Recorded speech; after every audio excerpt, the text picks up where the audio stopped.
ఈ ప్రయాణం మీకు వ్యక్తిగతంగా సొసైటీలో మీకున్న పరపతిని అడగంగానే ఈ అప్పు తీసుకొచ్చి ఇచ్చేదానికి మీ దగ్గర లేకపోయినా మీకున్న పరపతితో తీసుకొచ్చి అడ్డుపడే పరిస్థితి, అది మీకు మీ ప్రతిష్టకు భంగం కలిగే పరిస్థితి ఉంది అని ఎందుకు అనుకోలేకపోయారు?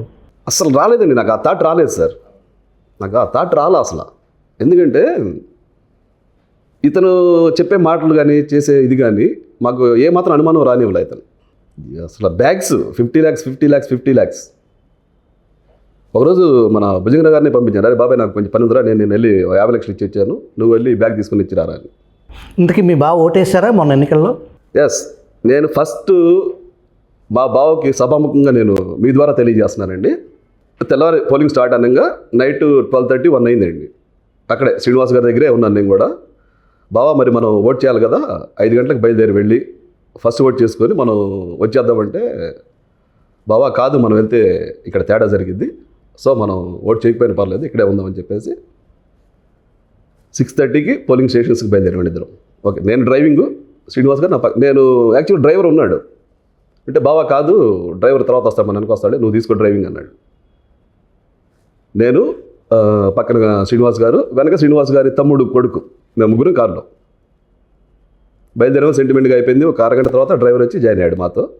ఆ క్షణం నా మనసులో ఒకటి అనిపించిందండి, ఈ ఎలక్షన్ కమిషన్ ఓట్ చేయని వ్యక్తికి పనిష్మెంట్ ఏమిస్తుంది, సామాన్యుడికి వాడు వేసాడో లేదో వాడు పట్టించుకోడు. ఇది నాకు ఎప్పుడు అనిపించిందండి, ఇతను 5 రోజులకి నేను ఇతని వాళ్ళకం కనిపెట్టానండి. ఇతను గెలిచిన 5వ రోజు నుంచి నేను దూరంగా ఉన్నా. 5 రోజులు ఒక 1 వీక్ మ్యాక్సిమం 1 వీక్. ఆ వెంకటేశ్వర స్వామి కళ్యాణం అయిపోయిందండి. నెక్స్ట్ డే నుంచి నేను సైడ్ అయిపోయాను. తిరువూరులో వెంకటేశ్వర స్వామి కళ్యాణం జరిపించాడు. ఆ నెక్స్ట్ డే నుంచి నేను సైడ్ అయిపోయానండి. సైడ్ అయిపోయి అరే ఏంటి ఇతను ఓట్ చేయలేదు, ఇతను చేసే పనులు ఇలా ఉన్నాయి, ఇతన్ని అనర్హత వేటు వేయించాలి అంటే నేను ఏ ప్రొసీజర్లో వెళ్ళాలి, ఏ రూట్లో వెళ్ళాలి. ఆ రోజు నుంచి నేను వెతుకుతూనే ఉన్నానండి. ఒక శాసనసభ్యుడు ఓట్ చేయలేదు, ఇతనికి మాట్లాడే అర్హత ఎక్కడ ఉంది? సో మంచి పనులు చేశాడు అంటే మాకు ఈ థాట్స్ రావండి. మేము ఇతనికి సపోర్ట్ చేయడానికి కూడా నాకు ప్రధాన ఉద్దేశం ఏంటంటే సార్, భారతదేశ చరిత్రలో కొలికిపూడి శ్రీనివాసరావు గారు ఎమ్మెల్యేగా ఉన్న కాన్స్టిట్యున్సీని ఒక స్థాయికి తీసుకెళ్లాలనేది నా డ్రీమ్. విద్యారంగంలో కావచ్చు, గ్రీనరీలో కావచ్చు. దానికి ఆర్థిక వనరులు ఇవ్వడానికి నాకు ఎన్ఆర్ఐ ఫ్రెండ్స్ పెద్ద వాళ్ళు ఉన్నారండి. గెలిచిన 5వ రోజు మా ఎన్ఆర్ఐ మిత్రులు చెప్పింది ఏంటంటే సార్, 10 కోట్లు తీసుకెళ్ళి Mylavaram to Tiruvuru pipe line pending పడింది, ఫస్ట్ దాన్ని కంప్లీట్ చేయండి నరేంద్ర గారు ఎమ్మెల్యే గారి సహకారంతో, మీకు బిల్స్ వచ్చినప్పుడు మాకు రిటర్న్ చేయండి. కాన్స్టిట్యున్సీని భారతదేశ చరిత్రలో తిరువురు అంటే కొలికిపూడి అంటే తిరువురు అలా తయారు చేయండి.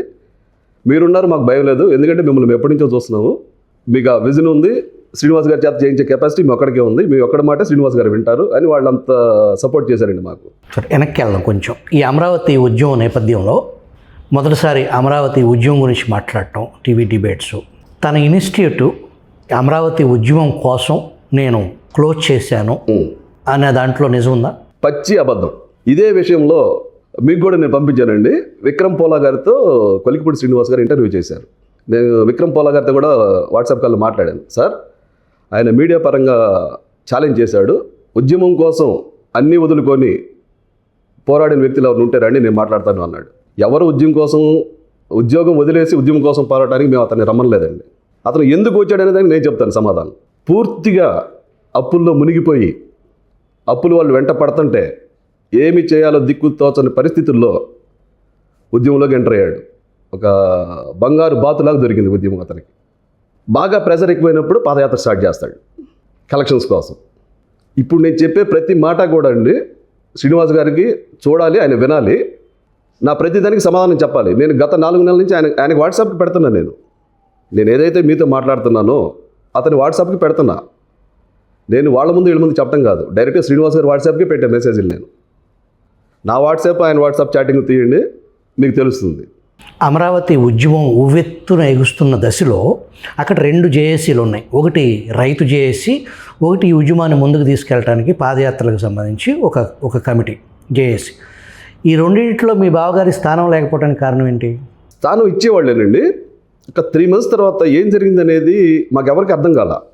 సడన్గా ఆల్ ఆఫ్ సడన్ ఒక నైట్ ఏం చేశాడంటే, బావా మనం చంద్రబాబు నాయుడు గారు నువ్వు ఎట్లా కాదు శ్రీను, సపరేట్గా ఒకటి పెట్టమన్నారు అని. ఇతను ఏదైనా సింగిల్గానే చెప్తాడు మాకు. చంద్రబాబు నాయుడు గారు పెట్టమంటే బావా ఇక్కడ 2 ఉద్యమాలు నడుస్తున్నాయి కదా, 2 ఉన్నాయి, మనం దీంట్లో ఒకటి మనం తీసుకోవచ్చు కదా, మనకి ఇస్తారు కదా అన్న. అట్లా కాదు బాబు గారు మనకి చెప్పారని చెప్పేసి ఆల్ ఆఫ్ సడన్ భుజంగరావు గారిని, నన్ను, ఇప్పుడు తెలుగు యువత పార్లమెంట్ గుంటూరు అధ్యక్షుడు రాయపాటి సాయికృష్ణ, మేము ముగ్గురు, ఇంకొక 2-3 ఫ్రెండ్స్ వేసుకొని విజయవాడ సిపిఎం భవన్లో ఆంధ్రప్రదేశ్ పరిరక్షణ సమితి అని ఒకటి స్టార్ట్ చేసేవాడిని. మాకు అప్పుడు అర్థం కాల.